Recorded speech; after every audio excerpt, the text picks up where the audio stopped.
자, 오늘부터는 이제 DNA에 관한 스토리로 넘어가 보도록 합시다.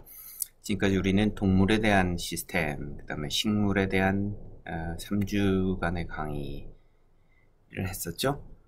그리고 오늘부터는 이제 DNA에 관한 일반적인 내용, 그 다음에 다음 주는 DNA 연구를 위한 기본적인 실험적 테크닉, 전기영동에 대해서, 그 다음 주는 식물의 조직으로부터 DNA를 직접 추출해내는 DNA 익스트랙션 과정, 또 그 다음 주 맨 마지막 시간에는 특정한 유전자를 뽑은 DNA로부터 증폭해내는 PCR, 이렇게 한 학기가 마무리가 됩니다. 그래서 오늘부터는 DNA에 관한 내용을 보도록 합시다. 그래서 첫 번째 시간으로 DNA 염색체의 구조와 초파리의 거대 염색체 관찰에 대해서 살펴보도록 합시다. 그래서 오늘은 DNA 기본 구조, 그리고 복제, 합성, 단백질 합성에서의 정보 전달, 아주 간략하게 이 교과서에서 배운 캠벨 바이올로지에서 배운 그런 내용들을 간략하게 살펴볼 거고, 그리고 이제 염색체에 대해서 사람의 염색체 어떻게 관찰하는지, 염색체 도말 사진으로부터 염색체 구조와 염색체 이상을 이해하는 것, 그리고 초파리를 통해서 초파리의 침샘의 거대 염색체를 이제 직접 실험으로서 관찰하게 됩니다. 자, DNA, 왓슨과 크릭이죠. DNA 구조를 밝혀냈다는 게 이제 현대 분자생물학을 이끄는 가장 큰 이제 시초가 되는 거죠. 그래서 분자생물학의 발달이 이제 시작이 됐다. 그래서 왓슨과 크릭이 굉장히 젊을 때 이제 DNA의 3차 구조를 밝혀냈었죠. 자, 그래서 DNA라는 것이 이제 세대로 이어지는 이제 유전 물질인 거죠. 그런데 어떤 대상이든지 전체를 파악하기 위해서는 유니트가 어떻게 이루어져 있는지 알아야 되죠. 그래서 DNA의 유니트는 바로 뉴클레오타이드라는 구조입니다. 그래서 뉴클레오타이드는 인산, 그 다음에 당, 그리고 염기가 결합되어 있는 그 구조를 이제 뉴클레오타이드라고 그러고, DNA의 DNA가 뭐의 약자죠? 데옥시 리보 뉴클레이크 엑시드라고 해서 DNA라고 부르는 거죠. 근데 인산과 당이 결합을 하는데 이 당이 바로 데옥시리보스입니다. DNA에 있어서. 자, 유전 물질이 되는 것이 DNA도 있지만 일부 바이러스의 경우 같은 경우는 요즘 코로나 바이러스 그런 경우는 RNA 바이러스죠. RNA를 유전 물질을 하고 있습니다. 그래서 여기서 RNA는 뭐냐? 바로 리보 데옥시 빼고 리보 뉴클레이크 엑시드죠. 그래서 RNA는 리보스를 갖고 거기에 반해서 DNA는 데옥시리보스를 갖는다라는 이제 DNA랑 RNA의 차이점이 있죠. 그 이외에도 DNA와 RNA 차이점, DNA는 이중 나선 구조를 갖고 있는데 RNA는 단일 나선이다. 그런 거. 또 뭐가 있어요? DNA는 A, C, G, T를 갖는데 RNA는 티민 대신에 우라실로 치환이 됐다. 그런 DNA랑 RNA의 기본적인 이 차이점을 여러분들이 이미 배워서 알고 있으실 겁니다. 자, 근데 여기서 한 가지 강조하고 싶은 것은, 자, 요 리보스에서 이런 구조가 있으면 여기에 표시는 안 했지만 이 C, 탄소가 있는 셈이죠. 여기 탄소, 여기는 표시를 했는데 탄소가 있습니다. 리보스에는 5개의 탄소가 있습니다. 그거를 이제 번호를 붙여놨는데 1, 2, 3, 4, 5라고 그러죠. 그래서 여기를 보면 여기가 3번 탄소, 여기가 5번 탄소, 여기가 3번 탄소, 5번 탄소 그러잖아요. 그래서 DNA 가닥이 정보가 바로 이 염기에 저장이 되어 있죠. 그 염기에 저장이 되어 있는 정보를 순서가 있어야 됩니다. 얘를 이렇게 읽어야 되는지 아니면 이렇게 읽어야 되는지, 그죠? 그래서 사람들은 그거를 이제 정해 놓은 거죠. DNA 염기서열을 읽을 때는 5' and 5번 탄소에서 3번 탄소 쪽으로 이어지는 순서로 DNA를 읽자. 그래서 여기가 5번 쪽이니까 5 prime end에서 이쪽 밑에 쪽은 3 prime end가 되는 겁니다. 그죠? 그래서 5 prime end, 3 prime end. 그래서 염기서를 읽을 때는 TACG 이렇게 TACG 이렇게 읽어야죠. 그죠? 그리고 DNA에 있어서는 이제 이중 나선 구조. 그래서 염기쌍이 이렇게 서로 결합을 할 수 있는 염기쌍이 있기 때문에 서로 결합을 하고 5 prime end, 3 prime end가 한쪽 방향에는 이렇고 그 다음에 반대 방향은 이제 거꾸로 이루어져 있다. 그걸 뭐라 그래요? 우리는 anti-parallel하다라는 이제 구조죠. parallel 그러면 두 개가 이렇게 같이 가는 게 parallel입니다. 그죠? 근데 여기서는 어떻게 됐어요? 하나가 이렇게 됐으면 5 prime, 3 prime 거꾸로, 또 하나는 상보적인 염기설은 이제 거꾸로 돼 있다. 그래서 anti-parallel하다라는 얘기를 하죠. 자, 그래서 우리는 DNA를 이중 나선 구조다라고 하는데, 보세요. 옆에 이제 이중 나선 구조. 이렇게 펼쳐놓으면 이렇게 사다리입니다. 사다리의 손잡이 부분은 당이랑 인산, 당, 인산, 당, 여기 당이죠. 당, 인산, 당, 인산, 당, 인산이 이렇게 연결되어 있어 백본을 이루고, 그 다음에 이 DNA, 그 사다리의 이 다리를 딛는 부분, 여기는 이제 염기가 결합해서 결합한 부위가 사다리의 발을 딛는 부분이 형성이 되는 겁니다. 자, 그래서 우리가 이중 나선 구조가 왼쪽에 보신 바와 같이 이렇게 생겼는데, 기본적인 수치들은 좀 알아뒀으면 싶습니다. 그래서 위에서 이렇게 보면 DNA에 이렇게 직경이 보이겠죠. 위에서 보면 이렇게 동그랗고 여기서 이렇게 돌아가면서 DNA가 형성된 거죠. 위에서 아래로 딱 들여다보면 이 DNA의 이 직경은 약 어떻게 돼요? 2나노미터입니다. 반지름이 1나노미터, 그리고 지름은 2나노미터. 그죠? 나노미터가 뭐예요? 10의 마이너스 9승. 이게 바로 나노죠. 10의 마이너스 6승은 마이크로, 10의 마이너스 3승은 미리. 그죠? 그래서 나노미터, 마이크로미터, 미리미터, 이런 단위를 우리가 쓰고 있습니다. 그 중에 10의 마이너스 9승에 해당하는 2나노미터 정도의 직경을 갖는 것이 바로 DNA다 라는 것이고, 자, 나선이 이렇게 두 개가 꼬였죠. 이렇게 꼬였습니다. 그죠? 그런데 중요한 거는 두 개가 똑같이 절대 이렇게 꼬이지가 않았다는 겁니다. 그쵸? 한쪽은 굉장히 깊이 들어가고, 또 한쪽은 조금 들어가고, 조금 들어가고, 깊이 들어가고가 이제 반복이 됩니다. 그래서 이제 우리는 이제 이를 이중 나선 구조라고 그러죠. 약간 이제 삐뚤어졌어요. 자, 그래서 여기서부터 여기까지 한 주기, DNA가 한 바퀴 돌아가는 그 주기를 길이를 따져보면 3.4 나노미터 정도 된다라는 거고, 그리고 요 염기쌍과 염기쌍의 요 거리는 0.34 나노미터입니다.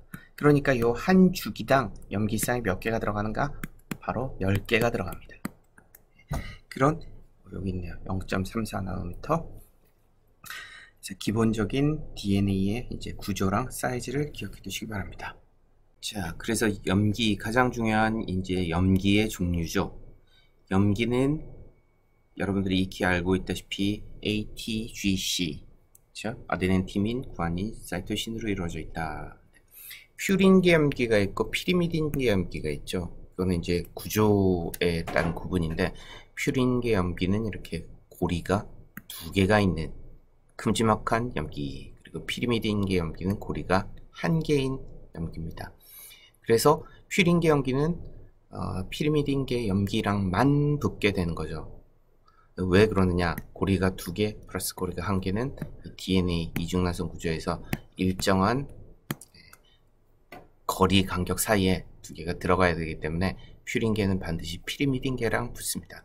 특히 아데닌은 티민이랑 붙고, 그다음에 구아닌은 사이토신이랑 붙는데 아데닌과 티민의 결합은 2중 수소 결합, 그 다음에 구아닌과 사이토신의 결합은 3중 수소 결합이죠. 여러분들이 이를 익히 알고 있으시라고 생각합니다. 그럼 유튜브 동영상을 한번 보도록 합시다. DNA에 대한 기본적인 것을 설명하는 것입니다. DNA is composed of two strands of nucleotides, wound around one another in a double helix. The outer longitudinal structure consists of alternating sugars and phosphate groups. Paired nitrogenous bases are in the interior of the molecule. If we unwind the molecule, its structure resembles a ladder with phosphates and sugars forming the sides. The rungs are the nitrogenous bases of nucleotides on opposite sides of the ladder. There are 4 different bases, and only certain pairs are possible in forming the rungs. 자, 여기서도 하나 강조하고 싶은 게 우리가 방금 얘기한 것과 정확히 일치하지는 않아요. 여기 보면 여기 요 부위 쏙 들어간 데랑 요 부위 쏙 들어간 데가 똑같이 지금 표현을 하고 있는데 실제로는 안 그렇다 그랬죠. 한 곳은 굉장히 들어가고 또 위에는 조금 들어가고 깊게 들어가고 조금 들어가고를 이제 반복을 하는 구조가 실제 DNA 구조입니다. Pairs are possible in forming the rungs. Adenine is always opposite thymine, and guanine is always opposite cytosine. These complementary pairs of nitrogenous bases lie next to one another because their sugar phosphate chains run in opposite directions. This anti-parallel orientation of the two nucleotide strands brings the bases into position for hydrogen bond formation. 자, anti-parallel이라 그랬죠? 그 왜 그렇다 그랬어요. 그래서 5' end에서 3' end가 이쪽 방향이면 이 반대 거는 5'에서 3'이 거꾸로 반대 방향으로 돼 있다. 그래서 anti-parallel 한다고 표현한다 그랬습니다. The sides of the ladder are twisted in a spiral fashion and make a complete turn every 10 base pairs. 자, 그래서 방금 전에 보여준 요 그림은 약간 좀 틀리게 표현이 됐는데 여기서는 제대로 맞네요. 그렇죠? 깊게 들어간 그루브 쑥 들어간 데랑 얇게 들어간 데, 깊게 들어간 데가 이게 반복이 된다 그랬습니다. 실제로 DNA 모형을 조립하면서 그거를 기억해 두시면서 확인하기 바랍니다. 자, 그래서 퓨린은 피리미딘과 많이 붙는다 그랬죠. 근데 그게 이제 구조적으로 다음과 같은 이유가 있는 거죠. 퓨린은 동그라미 2개짜리. 그죠? 근데 퓨린이랑 만약에 붙으면 이게 이 속에 DNA 2개 백본에 들어가지 못하는 너무 큰 구조가 됩니다. 피리미딘과 피리미딘이 붙으면 너무 작은 구조가 됩니다. 그렇기 때문에 퓨린이랑 피리미딘이 합쳐서 동그라미 3개 정도의 간격을 항상 유지하게 되는 것이죠. 자, DNA가 이제 복제가 일어나죠. 복제가 일어나는데 그래서 한 가닥이 2가닥으로 이제 바뀝니다. 네? 2가닥으로 복제가 일어납니다. 그런데 복제가 일어날 때는 여러 가지 이제 옛날에 잘 알지 못했을 때는 뭐 복제가 보존적으로 일어나냐, 아니면 반보존적으로 일어나냐, 아니면 분산적 복제냐 이런 논란이 많았는데 결론은 뭐예요? 반보존적인 복제가 일어납니다. 그래서 2가닥이 이렇게 있으면 한 가닥을 주형으로 나머지 거를 만들어내고 또 나머지 한 가닥을 주형으로 또 반대 것을 만들어내서 그래서 2개가 만들어집니다. 마찬가지로 한 번 더 복제가 일어나면 이 최초의 한 가닥으로 또 만들어내고 또 여기서 2번째 단계에서 만들어진 거를 주형으로 다시 만들어지고 그러잖아요. 그래서 결과적으로 보면 2세대가 지나고 나서는 이 고유에 갖고 있던 DNA 한 가닥은 한 번 이렇게 전달이 되고 여기도 한 번 전달이 되고 나머지는 전부 다 새로 합성된 걸로 이루어지게 되는 것이죠. 자, 그래서 우리가 DNA 모형 키트를 조립해서 이중나선 DNA로 완성해 보는데 조금 이제 DNA 모델이 굉장히 싸구려 모델은 아까 얘기한 것 같이 DNA를 이렇게 표현했습니다. 이 2개의 간격이 똑같이 여기가 똑같이 이렇게 표현되는데 이거 틀린 겁니다. 그래서 실제 DNA 모델은 쫙 이렇게 되면 어떻게 돼요? 이렇게 되죠. 이렇게 됩니다. 그래서 깊게 들어가고 조금 들어가고 깊게 들어가고 조금 들어가고. 네. 그래서 DNA 모형 키트를 조립해서 사진 하나 딱 찍어서 리포트에 붙이세요. 자, 그리고 유전 정보의 흐름에 대해서 좀 알아봅시다. 그래서 기본적으로 생물체가 갖고 있는 모든 정보가 DNA에 코딩이 되어 있고, 그 코딩이 된 DNA는 메신저 RNA로 카피가 되고, 그 카피가 된 메신저 RNA를 이용해서 다시 프로테인을 만들어내고 라는 이제 기본적인 이 정보의 흐름이 있는 거죠. 이걸 우리는 뭐라 그래요? 센트럴 도그마라고 표현을 합니다. 그래서 쉽게 얘기해서 DNA는 설계도입니다. 설계도. 그리고 그 설계도를, 중요한 설계도가 한 장 딱 있으면 그거를 공사장에 갖고 와서 집을 지을 때 그대로 쓰면 안 되겠죠. 예, 한 장 있는 설계도가 망가지면 안 됩니다. 그렇기 때문에 우리는 공사할 때 요즘은 제록스 머신이 많이 발달해 갖고 카피해서 착착 그 설계도를 많이 만들어낼 수 있는데, 옛날에는 청사진이라 그러죠. 청사진, 블루프린트, 청사진, 복사를 하면 파란색 색깔이 되는 그런 게 있었어요. 감광을 시켜가지고. 그래서 복사본, 청사진이 바로 공사람에 있어서 공사장에 직접 갖고 가서 뭐 쓰다가 찢어버리고 없어져도 되는 그런 게 바로 RNA에 해당하는 거고, 그리고 그 설계도에 의해서 직접 만들어낸 집, 그것이 바로 이제 프로테인에 해당하는 거죠. 그래서 DNA에서 메신저 RNA를 만들어내는 과정, 그거를 이제 트랜스크립션이라 그러고, 그 만들어진 메신저 RNA를 번역을 해서 프로테인을 실제 몸을 구성하는 프로테인을 만들어내는 과정, 그것을 이제 번역, 트랜슬레이션이라고 그러죠. 자, 근데 DNA의 전사와 번역 과정이 박테리아랑 진핵세포, 박테리아는 원핵세포죠. 진핵세포랑 원핵세포에서 조금 틀립니다. 그래서 세포 내에서 전사랑 번역이 동시에, 전사가 일어나자마자 번역이 바로 일어나는 그런 구조, 그게 바로 박테리아에서 일어나는 유전 정보의 흐름이고, 거기에 반해서 진핵세포는 핵 내에서 이제 전사가 일어나죠. 그래서 메신저 RNA 전구체를 만들고, 그리고 메신저 RNA, 만들어진 메신저 RNA 전구체가 앞에 보호장치를 만들고 뒤에 보호장치를 만들고, 그 다음에 뭐 엑손, 인트론 그런 거 배웠죠? DNA에서 쓰는 부분을 엑손이라고 그러고 안 쓰는 부분을 인트론이라고 그러죠. 인트론을 다 잘라내고, 그 다음에 엑손만 모아서 메신저 RNA, 머처한, 그러니까 성숙된 메신저 RNA를 만들어내고, 그 다음에 핵공 바깥으로 이제 메신저 RNA, 머처한 메신저 RNA가 이제 나옵니다. 그래서 리보솜과 결합해서 이제 그 메신저 RNA가 갖고 있는 정보에 의해서 폴리펩티드, 즉 프로테인을 만들어내는 과정이 바로 DNA에 있어서, 아니 진핵세포에 있어서 정보의 전달입니다. 자, 그래서 조금 자세히 살펴보면 뭐 지금 한 내용 그대로인데, DNA, 더블 스트랜드 DNA가 어떻게 돼요? 일부 구간이 풀리죠.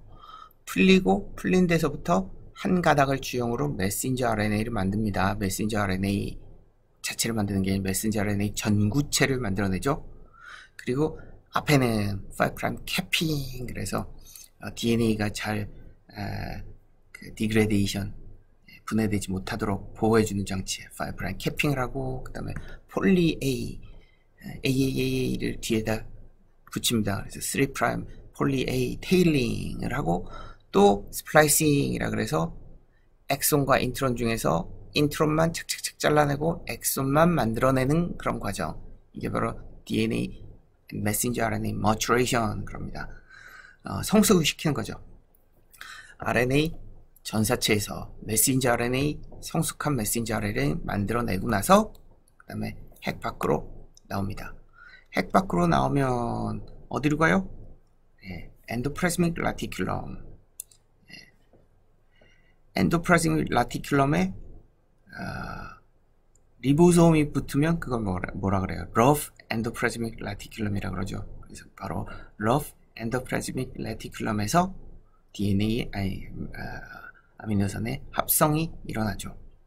그래서 메신저 RNA가 갖고 있는 그런 유전적 정보에 의해서 여기 아미노산이 막 동동 떠다녀요. 근데 요건 뭘까요? tRNA죠. tRNA가 각각 여기 tRNA의 정보에 해당하는 아미노 액시드를 하나씩 착착 이렇게 붙입니다.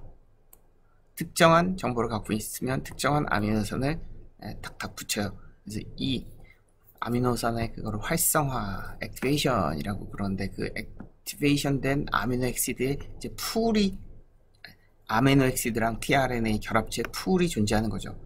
그 풀이 존재하는 상태에서 이제 여기 메신저 RNA에 이 리보솜 오뚜기죠? 두 개가 딱 갖다 붙고 그 메신저 RNA 상을 이동을 하면서 거기에 해당하는 엔티코던에 해당하는 tRNA를 가져와서 붙여서 아미노 액시드를 점점 길이를 늘려나가는 그런 과정. 이게 단백질 합성의 과정이죠. 자, 그래서 자세한 거는 일반 생물학 시간 또는 분자 생물학 시간에 너무나 자세히 잘 배울 거고 우리는 전체적으로 어떻게 일어나는지만 한번 살펴봤습니다.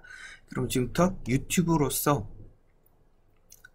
아주 재밌는 동영상으로서 DNA의 전사와 번역이 어떻게 일어나는지 살펴보도록 합시다.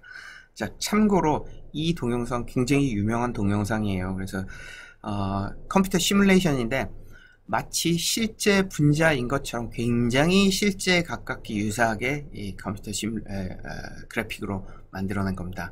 그래서 분자가 가만히 있는 게 아니고 막 이렇게 자세히 보면 이제 떨립니다. 그래서 실제 DNA 분자 자체도 이런 운동을 하고 있고 그 다음에 메신저 RNA를 만들어내는 과정, 그 다음에 트랜슬레이션 번역되는 과정 그런 거를 사실적인 컴퓨터 시뮬레이션으로 만들어낸 겁니다. Of how a simple code is turned into flesh and blood. 자, 지금 뭡니까? DNA 가닥이 하나 있는 거예요. 그래서 전사, 트랜스크립션을 지금 준비하는 겁니다. 여러 단백질이 이렇게 붙어서 아까 뭐라 그랬어요? 더블 스트랜드 DNA를 일단 벌려갖고 싱글 스트랜드화 시켜야 된다 그랬죠?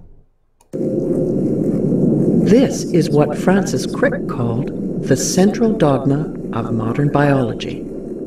How DNA makes protein. It starts with a bundle of factors assembling at the start of a gene. It's these that trigger the first phase of the process, reading off the information that will be needed to make the protein. 여러 가지 프로테인이 이렇게 The gene is the length of DNA stretching away to the left. 전사를 위한 이런 기구를 만드는 거죠. 그러고 나서 여기 더블 스트랜드 DNA를 싱글 스트랜드로 벌려줍니다. Everything's ready to roll. 3, 2, 1. 자, 굉장히 빨리 지금 이동을 하고 있어요. 자, 그럼 무슨 일이 일어날까요?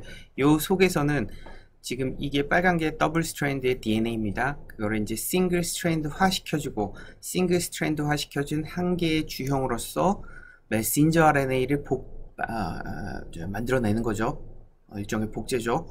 한 개의 주형으로서 메신저 RNA를 만들어내는 메신저 RNA가 지금 노란색으로 표시가 되는 거죠. 그래서 DNA 상을 이렇게 빠른 속도로 샥 이동을 하면서 메신저 RNA를 만들어내는 과정입니다.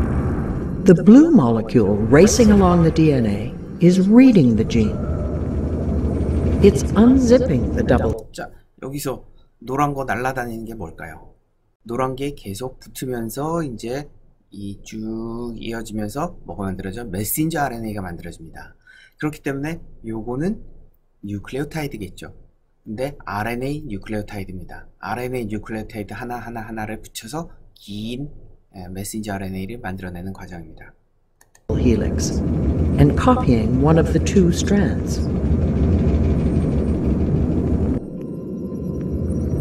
The yellow chain snaking out of the top is a copy of the genetic message, and it's made of a close chemical cousin of DNA called RNA. The building blocks to make the RNA enter through an intake hole. They are matched to the DNA, letter by letter, to make an exact copy of the A's, C's, G's, and T's of the gene. The only difference is that in the RNA copy, the letter T is replaced with a closely related nucleic acid known as U. 자, 근데 메신저 RNA가 만들어질 때 정확히 카피가 되는 게 아니고 어떻게 돼요? 티민을 우라실로 취환을 시켜주죠. 그래서 메신저 RNA에서는 T 대신에 U가 들어가 있다. You are watching this process called transcription in real 자, time. 과정이죠. transcription. It's happening right now in almost every cell in your body.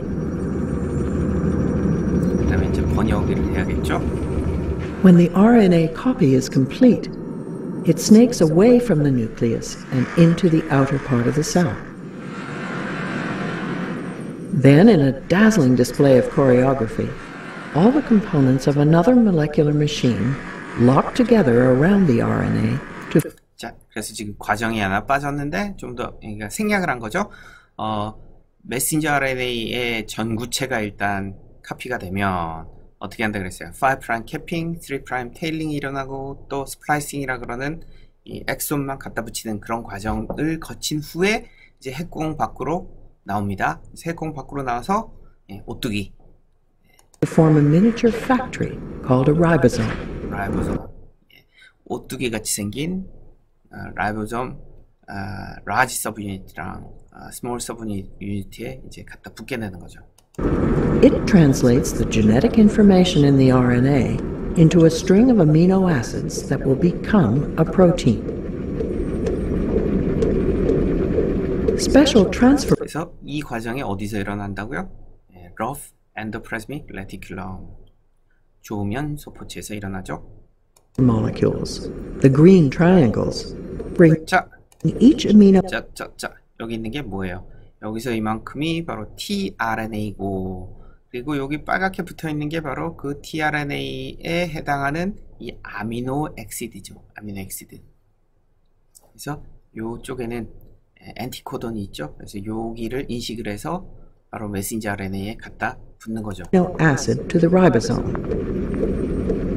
The amino acids are the small red tips attached to the transfer molecules. There are different transfer molecules for each of the 20 amino acids.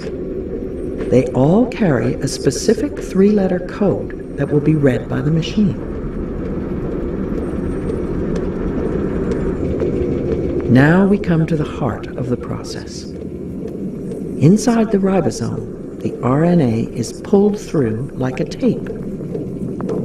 자, 그래서 하나가 붙고 또 하나가 붙고 여기 두 개를 연결해주고 얘는 떨어지고 다시 얘가 실제적으로 이 전체가 이제 오른쪽으로 이동하는 거죠. 그래서 얘가 이제 이쪽 사이트에 오고 그 리보솜의 왼쪽 사이트, 오른쪽 사이트가 있죠. 왼쪽 사이트로 다시 이동하고 또 다른 놈이 오른쪽 사이트로 들어오고. The code for each amino acid is read off, 3 letters at a time, and matched to 3 corresponding letters on the transfer molecule. 그래서 결과적으로 When the right transfer molecule plugs in, the amino acid it carries is added to the growing protein chain. Again, you are watching this in real time. 실시간으로 보고 있다는 얘기를 했죠. 실제 일어나는 속도가 이 정도가 되지 않을까 그렇게 예상을 하는 겁니다. And after a few seconds, the assembled protein starts to emerge from the ribosome. 그래서 아미노 엑시드들이 이렇게 연결돼 갖고 나오면서 2차원 구조, 3차원 구조를 막 만들어내죠. 그래서 실제로 우리 몸을 구성하는 단백질이 되고 또 효소가 되고, 그래서 이 단백질이 바로 우리 몸을 생명 활동을 일으키는 가장 키 포인트가 되는 것이죠. Ribosomes can make any kind of protein. It just depends what genetic message you feed in on the RNA. 자, 여기까지.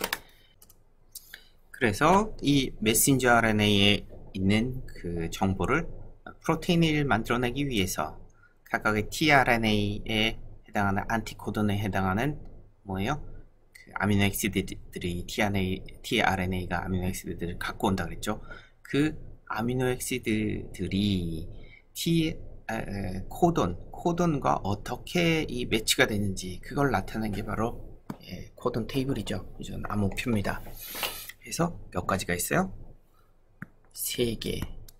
그러니까 한 사이트, 두 사이트, 세 사이트인데 한 사이트에 들어갈 수 있는 게 4개죠.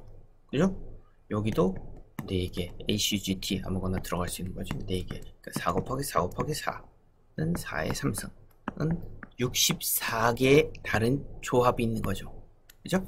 64개의 조합이 있는데 거기에 해당하는 20개의 아미노액시드가 있으니까 그 20개의 아미노액시드들이 다 할당이 되어 있습니다.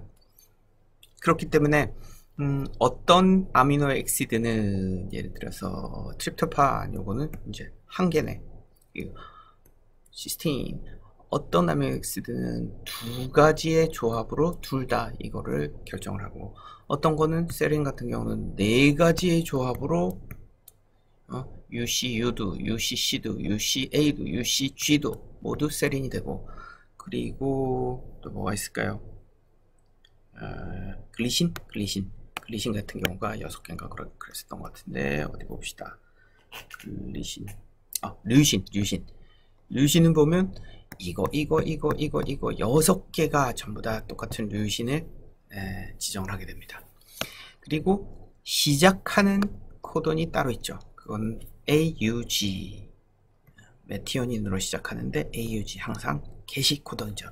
그 다음에 끝나는 코돈, 정보가 끝났습니다 하고 알려주는 코돈, 그 이제 스탑 코돈이죠. UAA, UGA, UAG 요 3개가 스탑 코돈을 형성하고 있습니다. 자, 이제부터는 이제 크로모솜 패킹에 대해서 좀 알아봅시다. 그래서 우리가 오늘 공부할 크로모솜이 뭐예요? 염색체입니다. 염색체는 세포를 옛날에 관찰해 보니까 세포가 이렇게 있고 염색을 했더니 염색이 잘 되는 어떤 핵 속에 어떤 구조를 발견하게 됐어요. 그래서 이제 염색체라고 부르는 거죠. 근데 염색체라는 것은 항상 보여지는 게 아니고 세포 분열 중기에만 이제 염색체가 관찰이 됩니다. 그죠? 그게 뭐 하는 거예요? 짐 싸서 이사가는 겁니다. 그래서 이사를 갈 때 한 아파트에서 다른 아파트로 딱 짐을 옮길 때 이삿짐 차가 가지고 트럭 2대 모든 물품을 다 집어넣습니다. 그리고 싹 옮겨서 이제 여기서 다시 풀어놓죠. 그런 이사의 과정을 거치는데 마찬가지로 각 생물이 갖고 있는 모든 DNA를 그냥 옮기는 게 아니고 어떻게 해요? 패킹을 합니다. 패킹을 해서 단단하게 짐을 싸는 거죠. 그래서 짐 싼 거를 이제 복제를 시키고 그다음에 이동을 시키는 거죠. 그 과정이 바로 크로모솜의 패킹입니다. 그래서 DNA 방금 우리 배운 이중나선인데 전자미경을 보면 이렇게 보입니다. 지름 2나노미터라 그랬어요. 근데 어떻게 패킹하는지를 연구를 하다 보니까 이 패킹의 중간 과정에서 전자미경으로 사진을 딱 보니까 이렇게 비드 목걸이 같이 보이죠? 비드 앤 스트링의 구조가 이제 나타나는 전자미경 사진을 봤어요. 히스토리컬하게 그렇습니다.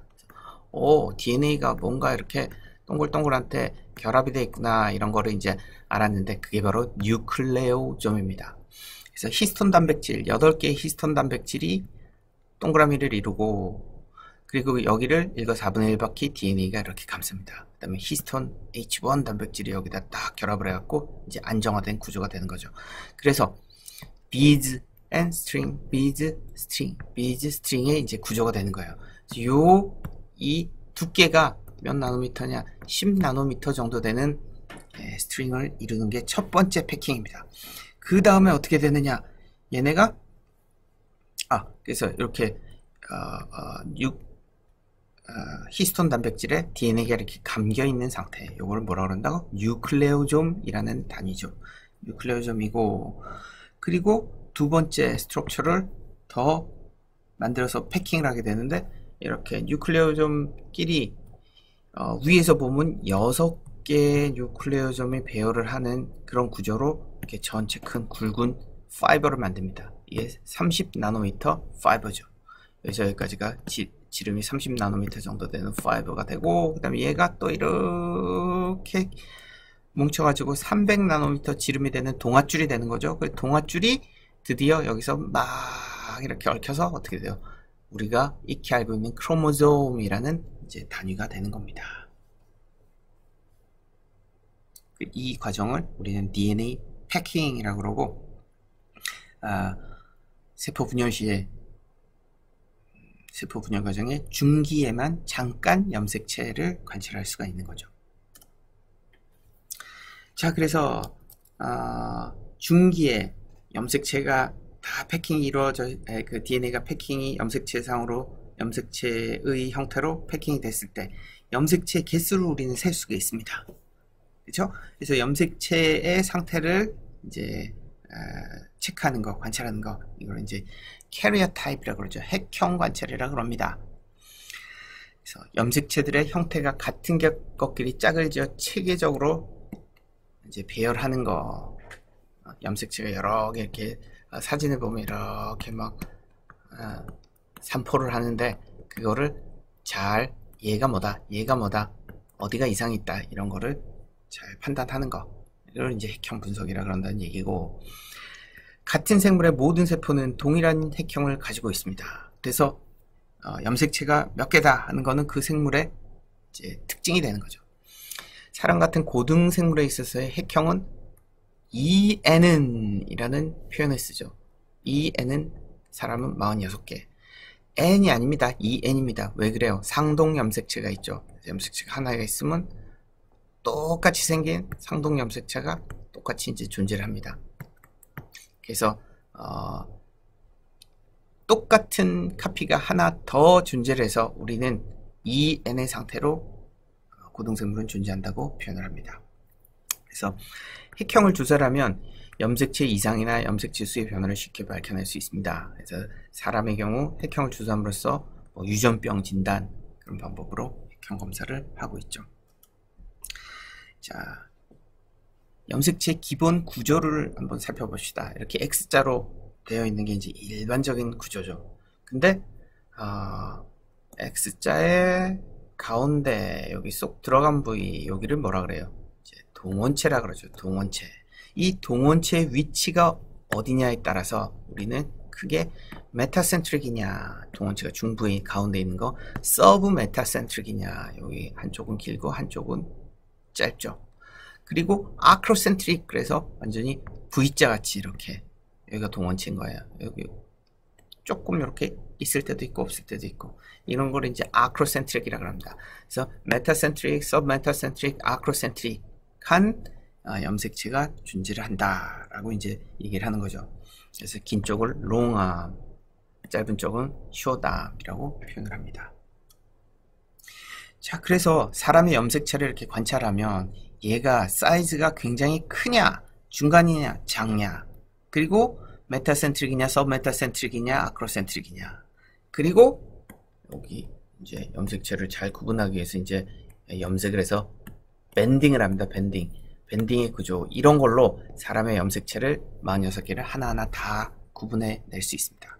그래서 큰 그룹을 일단 만들었는데, A그룹, 라지고 크기가 굉장히 큰 놈들이고, 그리고 중부 동원 염색체를 갖는 라지 앤드 메타센트릭한 게 1번, 2번, 3번이 라지 앤 메타센트릭 크로모솜입니다. 사람에 있어서. 그리고 크기는 큰데 서브 메타센트릭인 게 4번, 5번, 그다음에 6, 7, 8, 9, 10, 11, 12, 여기가 구분하기가 상당히 어렵겠죠. 얘네는 사이즈는 미디엄 사이즈다. 그리고 서브 메타센트릭이다. 사람의 염색체는 좀 이따 또 얘기할 거겠지만 성을 결정하는 게 이제 X 염색체랑 Y 염색체죠. 근데 X 염색체도 마찬가지로 미디엄 사이즈고 서브 메타센트릭이다. 자, 그리고 D그룹은 미디엄이고 아크로센트릭이다. 이렇게 V자로 이렇게 생겼죠. 그죠? 동원체가 끝에 달렸습니다.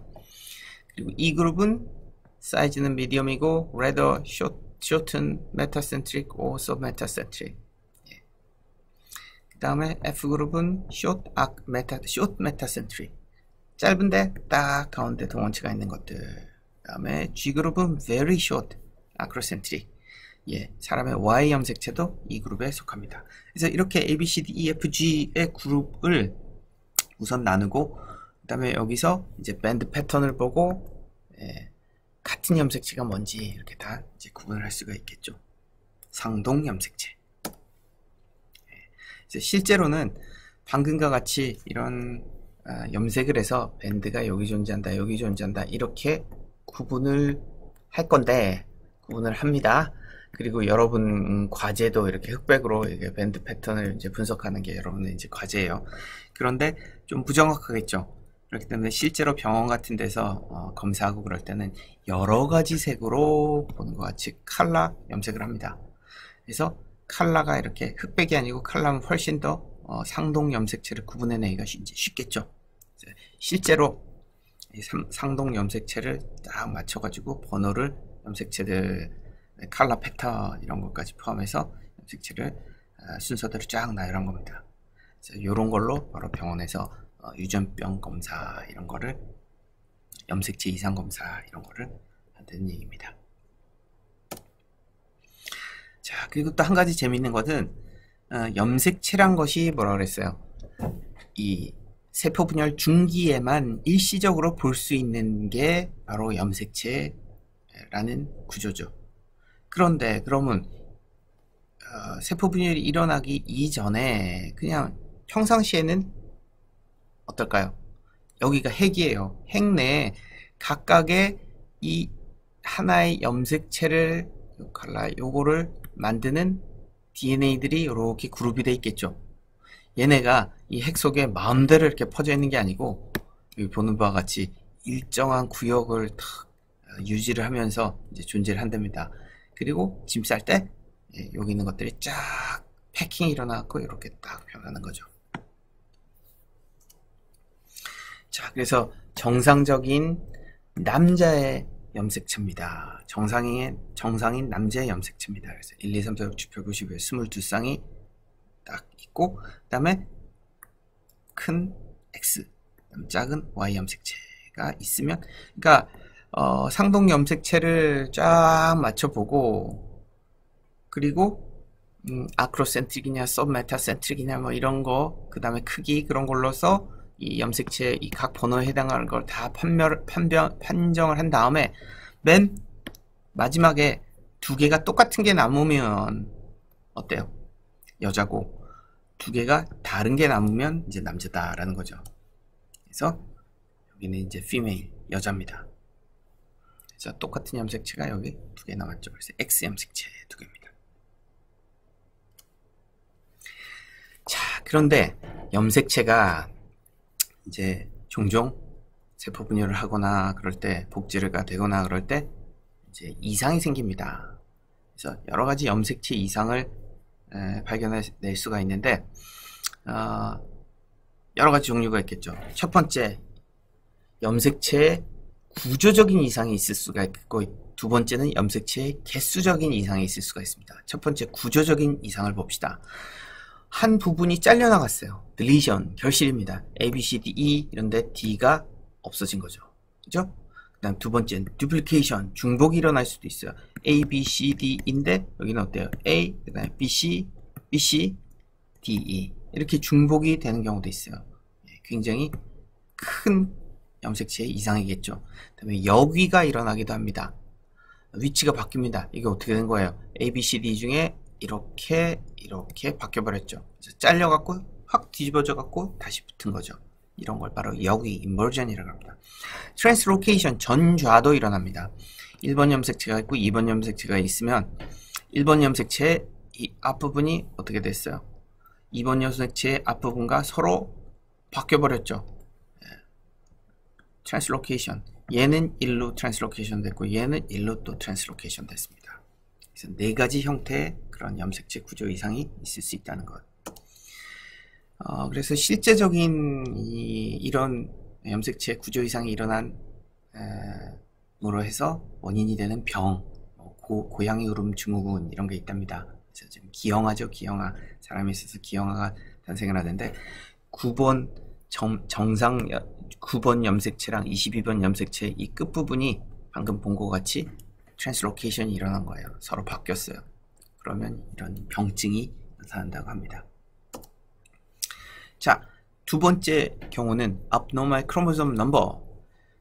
염색체 수 자체가 변하는 그런 케이스입니다. 그런 염색체 수 이상은 어떻게 주로 일어나느냐? 세포 분열이 일어날 때 어떻게 했어요? 동원체 이 방추사가 연결이 되었고 양쪽으로 이제 끌려가면서 어떻게 돼요? 세포 분열이 일어나죠. 핵 분열이 일어나죠.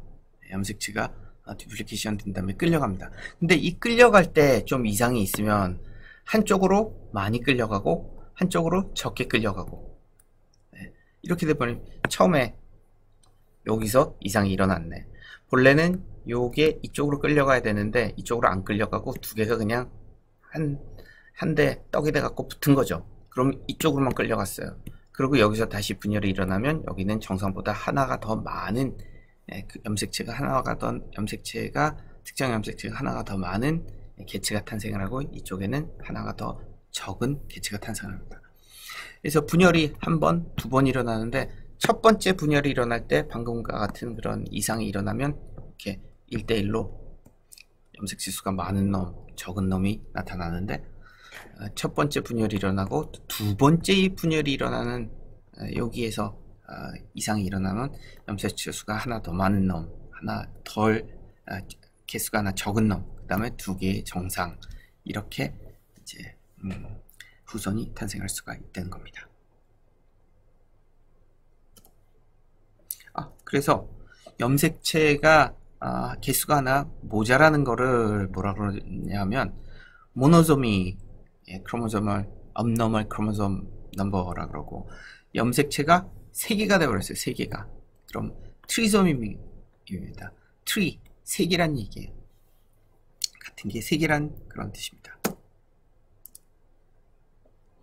자, 그래서 방금 얘기한 것 같이 염색체가 분리가 안 일어나고 비분리가 일어나면 어뉴플로이디 개수가 틀려지는 거죠. 그런 거 바로 이수성이라고 합니다. 그래서 이수성으로 생겨난 자손은 특정 염색체에 대해서 비정상적인 수의 염색체를 갖는다. 그래서 염색체 하나가 없는 이수성 접합자는 그 염색체에 대해서 1염색체성이라고 한다. 예, 방금 얘기한 거죠. 모노소믹입니다. 그리고 염색체가 3개가 존재하면 트라이소믹이라고 표현합니다. 그리고 염색체가 1번 염색체, 2번 염색체, 3번 염색체 이렇게 3개가 있다고 쳐봐요. 이 3개가 전체가 6개로 돼요. 그러면 3개가 6개로 돼버리니 그런 더블링 현상이 일어난 그런 경우가 있겠죠. 그런 거를 뭐라 그러느냐? 플로이디라고 그러는데 폴리플로이디, 배수성이라고 얘기를 합니다.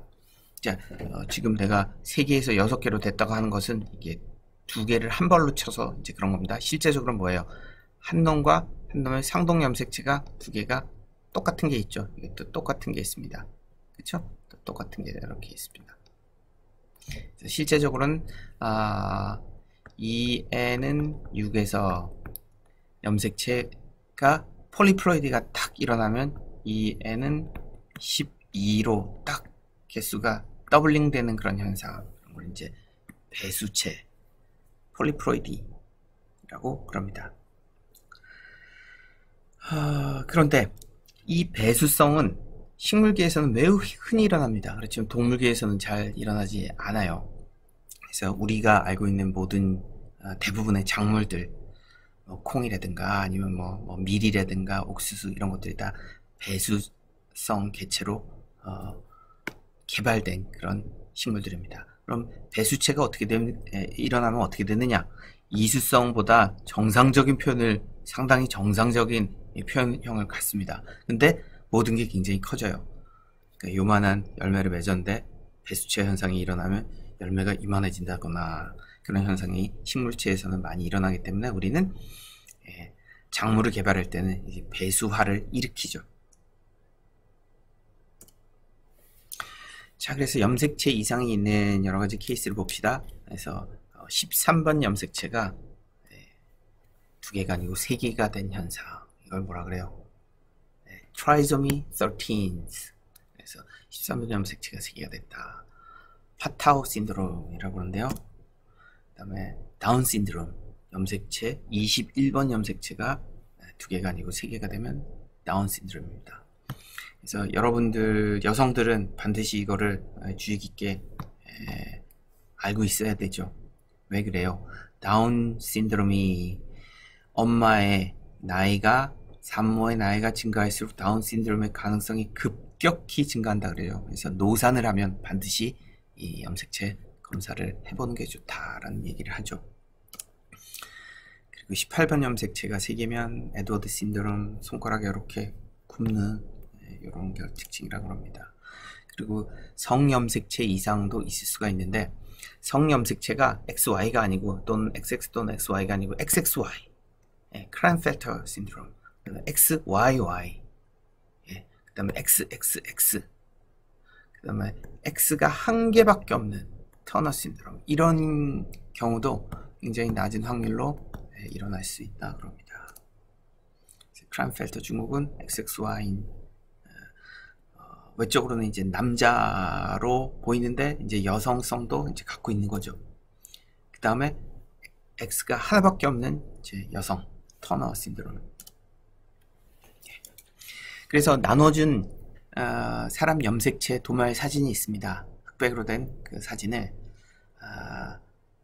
자르세요. 하나하나 염색체 하나하나를 싹 잘라서, 그래서 일단은 어떻게 해요? 상동 염색체가 어떤 건지 쫙 구분을 하고, 상동 염색체 다 구분해서 짝을 지어놓으면 XY가 남는지 XX가 남는지 알 수 있죠. 그래서 이제 성별을 판단할 수 있는 거죠. 그리고 또 이 사진을 분석해 놓으면, 분석하면 방금 본 것 같이 어떤 염색체가 이제 3개일 수도 있어요. 1개일 수도 있고, 그런 거를 판단을 해서 나누어준 그 시트에 순서대로 염색체를 잘 구분해서 붙이세요. 그리고 그 사진의 염색체가 정상인지 아니면 이상자인 것인지, 그리고 남성인지 여성인지 그거를 밝혀보시면 됩니다. 리포트고요. 자, 그래서 오늘 할 실험은 이 염색체를 공부를 하는데 초파리로 염색체를 공부를 굉장히 많이 합니다. 왜 그럴까? 염색체란 것은 세포 분열 중기 때만 관찰할 수 있다 그랬죠. 그래서 보통 식물에 자주달걀이나 메뚜기 뭐 같은 동물들이 이제 좋은 실험 재료인데, 근데 동물에 있어서 초파리 같은 곤충의 쌍시류류의 곤충에 있어서는 유충에서 특별한 형태의 염색체가 있습니다. 유충에서 볼 수 있는 침샘 염색체가 있는데, 침샘 염색체는 침샘에만 이제 있는 특별한 구조인데, 보통 세포에 비해서 그 길이랑 폭이 약 100배가량 큽니다. 그래서 쉽게 관찰할 수가 있어요.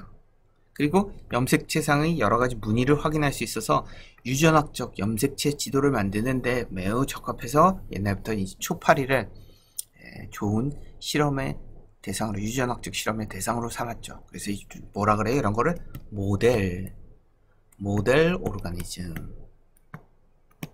그래서 대표적인 모델 생물 중에 하나가 바로 초파리인 거죠. 그래서 이게 왜 그럴까요?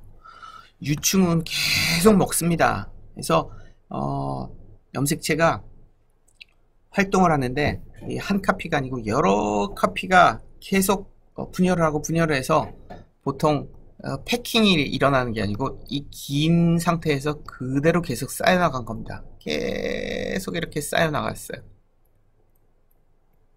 많은 카피의 DNA가 일직선으로 쌓여나가서 하나의 다발을 이룹니다. 그런 특징을 갖고 있어서 유전학적 실험에 여러 가지 잘 이용할 수 있다는 겁니다.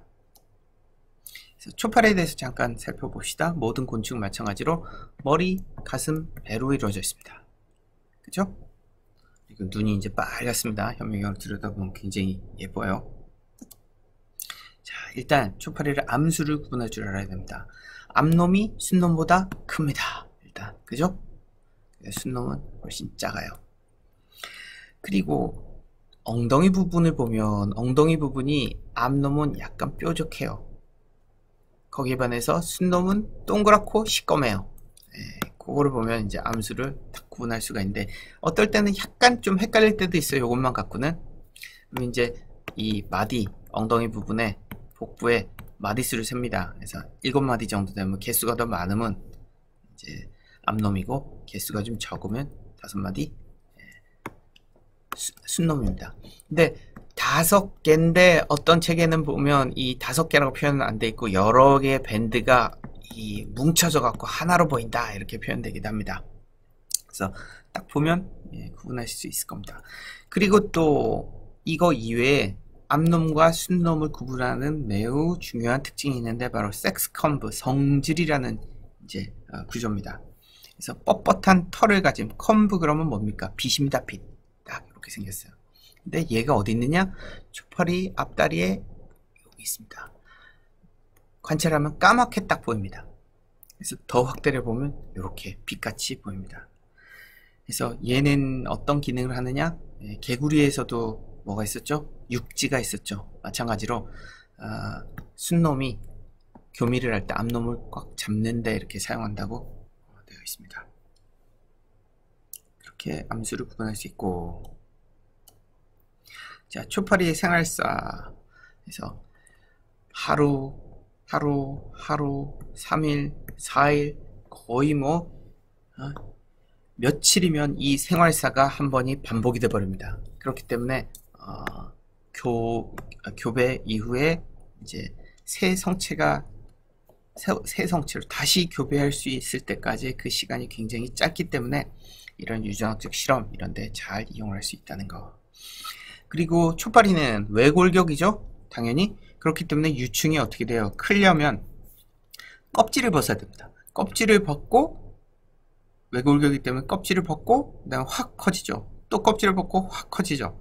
그래서 청껍질을 벗기 전 단계 1년기, 그 다음에 껍질을 벗고 2년기가 되고 3년기까지 되고, 그 다음에 번데기가 되고 어떻게 돼요? 완전히 변태가 일어나죠. 모양을 확 바꿉니다. 날개가 달린 이런 곤충 모양으로 바뀌죠. 이 과정을 변태라고 그러죠. 그래서 우리는 오늘 관찰할 것은 3년기 가장 큰 이 유충, 여기에 있어서 이 침샘 염색체를 관찰을 할 겁니다. 자, 그래서 초파리 침샘 염색체의 특징을 다시 한번 살펴보면, 침샘 염색체는 세포가 핵분열을 하지 않고 염색체의 분열 시 염색 분체는 계속 분열은 하되 서로 갈라지지 않고 하나의 커다란 염색 분체에 묶음을 이루게 된다. 이게 무슨 얘기예요? 두 개가 복제가 되었고 하나하나 이렇게 끌려가는 게 아니고 계속 복제가 되면서 쌓여 나간다는 거죠. 그래서 타선 염색체, 침샘 염색체의 암은 보통 상동 염색체의 상동 부위와 합쳐져서 만들어진다. 그래서 암이라고 부르는 침샘 염색체가 이렇게 보이는데, 이 상동 염색체가 합쳐져 갖고 계속 이렇게 겹쳐져 있다는 그런 얘기고, 모든 동원체가 한 곳에 모여 있어요. 한 곳에. 그래서 동원체가 한 곳이고 모든 염색체가 이렇게 붙어 있습니다. 근데 퍼지지 않으면 이렇게 똘똘똘똘똘 말려 있기도 하겠죠. 요 동원체 부위는 유전적으로 불활성 부위이고, 그리고 이렇게 염색체가 있으면 부분에 특이한 혹같이 푹 이렇게 부풀어 나온 그런 구조도 볼 수 있고, 그 다음에 염색체 이 밴드도 눈으로 확인되고 이제 그럽니다. 염색체는 다수의 밴드를 볼 수 있어서 어디 염색체 부위인지 구분하기가 매우 쉽고, 그리고 가로줄을 통해서 유전자가 있는 상대적 위치를 파악할 수 있다. 줄이 있기 때문에 뭐 염색체가 하나 있으면 여기 밴드가 이렇게 있고, 또 여기 이렇게 있으면 어떤 유전자는 여기 부위에, 특정 부위에 있다라는 것을 쉽게 파악할 수가 있다는 거죠. 그리고 방금 얘기한 것 같이 퍼프라는 구조가 있습니다. 이렇게 염색체가 있으면 여기가 푹 이렇게 튀어나와 있는 그런 구조가 있어요. 그건 왜 그러느냐? 여기 염색체가, 같은 염색체가 가로로 계속 쌓여 있다 그랬잖아요. 그래서 어떤 유전자 하나가 발현을 하려고 그래요. 그러면 아까 우리 배웠죠. 유전자가 메신저 RNA가 되고, 메신저 RNA가 트랜스크립션, 메신저 RNA가 되는 게 트랜스크립션이고 트랜슬레이션 돼갖고 이제 발현이 나는 거죠. 작동을 합니다. 그러려면 DNA를 복제를 해야 되니까 DNA가 더블 스트랜드로 이제 바뀌면서 어떻게 돼요? 부풀어 올라야 돼요. 공간이 필요합니다. 그렇기 때문에 모든 같은 유전자가 같은 부위에 있으니까 이게 퍽 부풀어 올라요. 부풀어 오른 부위는 도대체 뭐냐? 염색체가 이제 작동하는 유전자 부위, 염색체 내에서 작동하는 유전자 부위가 이렇게 부풀어 오르는 겁니다.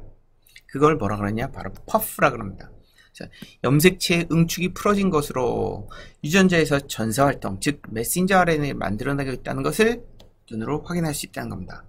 퍼프는 조직에 따라서 염색체의 다른 부위에서 나타나므로 유전자의 발현이 조직마다 차별적으로 일어난다는 것을 확인할 수 있는 그런 간접적인 증거가 된다는 것입니다. 이런 이유들에서 초파리의 이 침샘 염색체를 많이 연구를 하게 되는 겁니다. 자, 3년기의 이제 유충입니다. 그래서 여러분들이 핀셋을 여기다 탁 잡는데 얘가 어디가 앞인지 어디가 뒤인지를 잘 몰라요. 근데 그거를 어떻게 알 수 있느냐? 한 마리를 딱 잡아다가 슬라이드 글라스에 올려놓으면 이쪽으로 이동하겠죠. 그러면 이동하는 쪽이 앞이겠죠. 그래서 앞쪽에 이제 침샘이 있습니다. 그래서 실험하는 거는 좀 이따 보여줄 거고, 그래서 결과가 요 침샘 염색체를 고정을 해갖고 슬라이드 글라스를 보면 이제 이런 식으로 이제 침샘 염색체를 잘 관찰할 수가 있습니다. 그래서 모식도로 살펴보면 원래는 초파리 염색체는 1, 2, 3, 4 4개의 이제 염색체가 존재를 합니다. 그런데 이게 침샘 염색체에 있어서는 하나의 동원체에 다 이렇게 붙어 있다 그랬죠. 그리고 밴드가, 하로모니 밴드가 이렇게 각각 하나하나 보입니다. 그래서 좌측 염색 동원체가 어떻게 돼요? 염색체가 이렇게 됐으니까 이게 하나, 둘이 팔이 나온 셈이잖아요. 그러니까 제2 염색체의 한 가지, 또 제2 염색체의 다른 한 가지, 제4 염색체의 한 가지, 뭐 이런 식으로 이제 표현이 된다는 겁니다. 그래서 얘네들이 다 한 곳의 동원체에 붙어 있다. 자, 그래서 퍼프가 일어난 그런 형태입니다.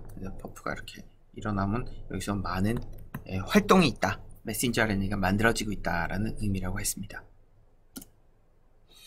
자, 그래서 실제로 초파리의 침샘 염색체를 관찰하는 거는 다음과 같은 과정을 거칩니다. 봅시다. 한번 쭉 읽어봅시다. 초파리의 3년기 유충을 꺼내서 번데기는 제외합니다. 번데기는 만들어지면서 이 병 옆으로 막 올라와 있습니다. 번데기에서는 침샘 염색체가 이제 잘 관찰할 수가 없기 때문에 번데기는 실험을 하면 안 됩니다. 그래서 식염수로 배지를 씻어내고 유충만 딱 분리해내서 슬라이드 글라스 위에 유충 한 마리를 올려놓고 70% 에탄올을 떨어뜨려서 약 2분간 고정을 합니다. 꿈틀꿈틀하겠죠? 이제 죽겠죠? 고정을 시켜줍니다. 타액선을 적출 후에 고정해도 좋지만 그 전에 하는 것이 유충의 몸이 고정돼서 얻어내기 쉽다. 고정을 한 다음에 고정이 끝난 재료는 슬라이드 글라스에 한 마리를 딱 올려놓고 머리 부분으로부터 제5 치절 부분을 핀셋으로 살짝 잡고 유충이 터지지 않도록 잡고 다른 핀셋으로 머리를 잡고 천천히 당긴다. 무슨 얘기냐? 유충이 이렇게 있으면 한쪽에 핀셋 이렇게 딱 잡고 또 한쪽에 핀셋 잡고 쭉 뽑아내면 됩니다. 근데 살짝 잡아야죠. 꽉 잡아서 터트리면 안 됩니다. 살짝 잡고 이렇게 뽑아냅니다. 머리 쪽을 뽑아내면 됩니다. 머리에 붙어서 소화기와 침샘이 같이 빠져나옵니다. 근데 한 쌍의 주머니 모양의 침샘만 남기고 다른 부분을 조심스럽게 제거한다. 나중에 그림을 보면서 다시 한번 봅시다. 뽑아낸 침샘을 슬라이드 글라스에 올려놓고 아세트올세인을 한 방울 떨어뜨리고 염색약이죠. 2, 3분이 지나서 커버 글라스로 덮는다. 실험을 해보니까 조금 오래 두는 게 잘 보입니다. 그래서 한 5분 이상 놔둬도 괜찮습니다. 프레파라트를 여과지 사이에 끼우고, 그러니까 아세트 여기에 슬라이드 글라스에 침샘 염색체 분리한 거를 이제 현미경으로 해부 현미경 갖다 놓고 관찰해 가면서 침샘만 남겨놓고 다른 부위를 소화기 그런 거를 다 제거를 하고 샘플을 넣은 다음에 커버 글라스를 덮고, 아니죠, 아세토올세인을 넣고 한 방울 떨어뜨리고 커버 글라스를 덮은 다음에, 그다음 그 위에 이 여과지를 올려놓고 손으로 꼭 누르고 엄지손가락으로 커버 글라스의 정중앙을 조심스럽게 눌러서 염색체가 쫙 퍼져야 됩니다. 그리고 이제 현미경으로 관찰하면 됩니다. 염색약이 옆으로 이렇게 새어 나오겠죠? 그러면 여과지에 이제 스며들게 됩니다. 저배율로 검경을 해서 잘 염색되고 펼쳐져 있는 염색체를 고른 다음에 400배로 관찰한 후에 스케치하지 말고 사진 한 장 찍으세요. 그래서 실제로는 어떻게 일어나느냐, 여기 이렇게 있으면 핀셋 2개 잡고 쑥 뽑아내면 이렇게 보입니다. 근데 이 뒤에 소화기는 칼로 딱 잘라내고 여기 입 주위에 요 부위만 남깁니다. 침샘과 지방체가 한꺼번에 이렇게 딸려 나올 겁니다. 여기 보이죠? 요게 이제 지방체 부위고 요게 바로 침샘 부위입니다. 침샘을 보면 이렇게 구획이 이렇게 나눠져 있는 게 이제 볼 수 있습니다. 세포가. 그 속에 이제 핵이 있고, 핵이 탁 터지면 보다 퍼진 염색체를 볼 수가 있는 거고, 핵 속에 똘똘똘똘 뭉쳐있는 아직 분열이 일어나지 않은 세세포가 되지 않은 그런 침샘에 있어서는 동그란 형태를 유지하면서 그런 침샘 염색체를 관찰할 수 있게 됩니다. 그래서 초파리 유충을 꺼낸 다음에 그 식염수 용액에 담궈가서 배지랑 좀 분리를 시키고 한 마리 잡아가지고 딱 슬라이드 글라스에 올려놓습니다. 그 다음에 이제 고정을 한다 그랬죠? 70% 에탄올로 잠시 고정을 한 다음에 그 다음에 쪽 뽑아냅니다. 그래서 지금 이 침샘 부위, 입 주둥이 부위만 뽑아낸 모습입니다. 여기 보이죠? 여기 이제 침샘 부위입니다. 거기에 염색약을 떨어뜨리고 한 5분 정도 염색을 시킨 다음에 필터 페이퍼 또는 휴지로 밑에 놓고 그 다음에 커버 글라스를 덮은 다음에 위에서 꼭 누르시면 됩니다. 꼭 눌렀죠? 그리고 이제 관찰하면 학생 현미경에서 본 400배 사진, 이게 그래도 상태가 좋은 거를 이제 찾아낸 겁니다. 이렇게만 보이면 성공입니다. 그리고 이게 3차원적인 모습을 보이기 때문에 여러분들이 이 옵티컬 섹션, 얕은 이 초점 심도를 이미 배웠습니다. 그러니까 초점이 전체적으로 안 맞아요. 그러니까 초점을 변화시켜 가면서 이 3차원적으로 얘가 어떻게 생겼는지 느껴보시기 바랍니다. 1000배로 본 사진입니다. 여기는 이상입니다.